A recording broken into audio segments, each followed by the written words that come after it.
पर काम करता है। मेटाबॉलिज्म क्या है, आसान शब्दों में बताने का प्रयास करता हूँ। साथियों देखिए, जो भी भोजन हम खा रहे हैं, एक तो होता है उसका पाचन। ठीक है, आज हमने दाल और चावल खाए, तो दाल चावल हमारे शरीर में पच जाएं, सबसे पहले तो ये होगा। दूसरा ये होता है कि जो भी हमने खाया है उसका पोषण हमें मिल जाए। दाल के अंदर जो प्रोटीन है, चावल के अंदर जो एनर्जी है, दाल के अंदर जो विटामिन है, वो हमारे शरीर में इस्तेमाल हो जाए, इसे भी हम मेटाबॉलिज्म का ही एक हिस्सा मानते हैं। यानी ध्यान से सुनेंगे, जो भी हम खा रहे हैं वह अच्छे से पच जाए और उसका पोषण शरीर में अच्छे से इस्तेमाल हो जाए, उसे आप आम भाषा में मेटाबॉलिज्म कह सकते हैं।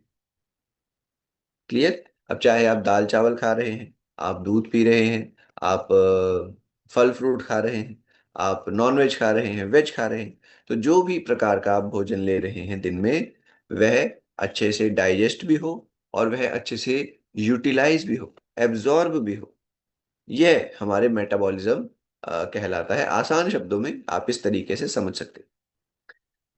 बुरी बात क्या है, हमारे देश में लगभग 8 करोड़ से ज्यादा लोग ऐसे हैं जिनको इसमें दिक्कत आती है।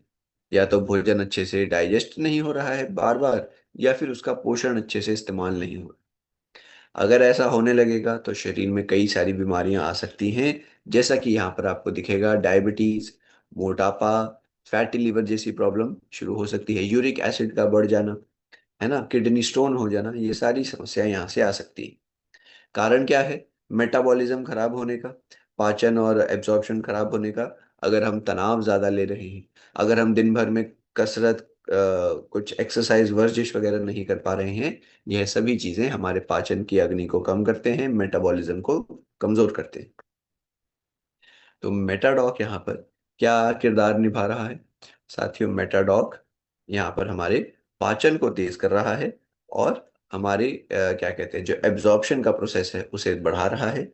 साथ ही साथ तनाव को कम करते हुए यह हमारी मदद करता है, क्योंकि अभी हमने देखा स्ट्रेस की वजह से भी मेटाबॉलिज्म प्रभावित हो रहा है। तो यहाँ पर ये स्ट्रेस को कम करेगा, जिससे कि हमारा वापस से पेट पाचन की जो क्रिया है तेज हो सके।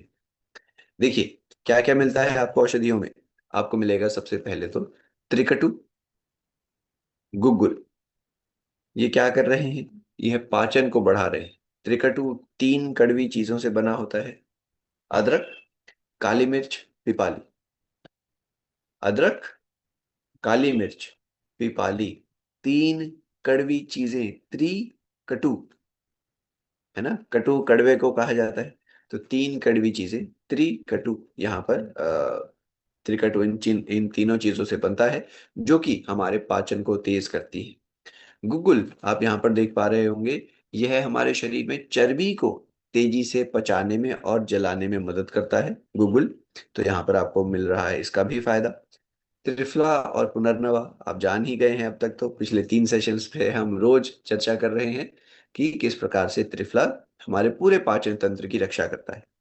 पेट, लिवर, बड़ी आंत, छोटी आंत, है ना, big large intestine, small intestine, stomach and liver, इन सब का पूरा ध्यान रखने वाला त्रिफला अच्छे से इनको क्लीन कर देता है, डिटॉक्सिफाई कर देता है, और इन सभी के फंक्शन को बढ़ाते हुए हमारे पाचन को बहुत ही शानदार बनाए रखता है त्रिफला।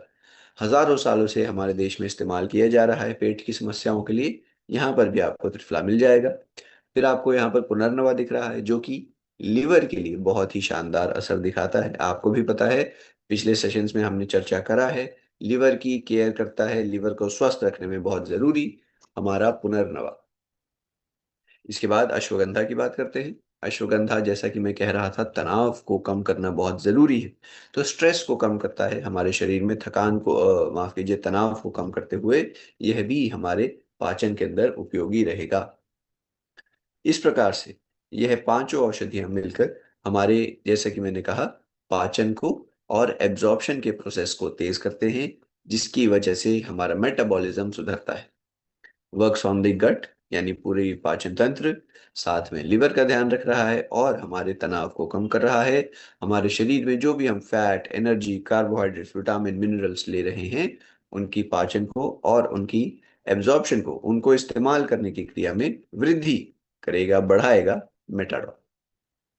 डोजेज इसका भी पिछले दो प्रोडक्ट्स की तरह ही है, 20 मिलीलीटर हल्के गर्म पानी के साथ लिया जाएगा भोजन के बाद। ऐसा आपने दिन में 2 बार करना है। परहेज के रूप में आप समझते ही हैं, कोशिश करिए कि धीरे धीरे शरीर को कसरत के लिए प्रेरित किया जाए। धीरे धीरे थोड़ा सा एक्सरसाइज के प्रति हमने बढ़ना है। और फिर खान पान को शुरुआती कुछ दिनों के लिए आपने हल्का रखना है। क्लियर? शुरुआत के कुछ दिनों के लिए आपने ज्यादा तेल, मिर्च, मसाले, ज्यादा हैवी चीजें, इनका सेवन आपने नहीं करना है। घर का नॉर्मल हल्का फुल्का भोजन, बाहर का अगर ले भी रहे हैं तो थोड़ी मात्रा में लीजिएगा। क्लियर? मेटाडॉक जिन व्यक्तियों को पेट की समस्या रहती है, पाचन की समस्या रहती है, थोड़ा वेट बढ़ जाता है बार बार, ऐसे सभी व्यक्तियों के लिए जरूरी हमारा मेटाडॉक। आगे बढ़ गए।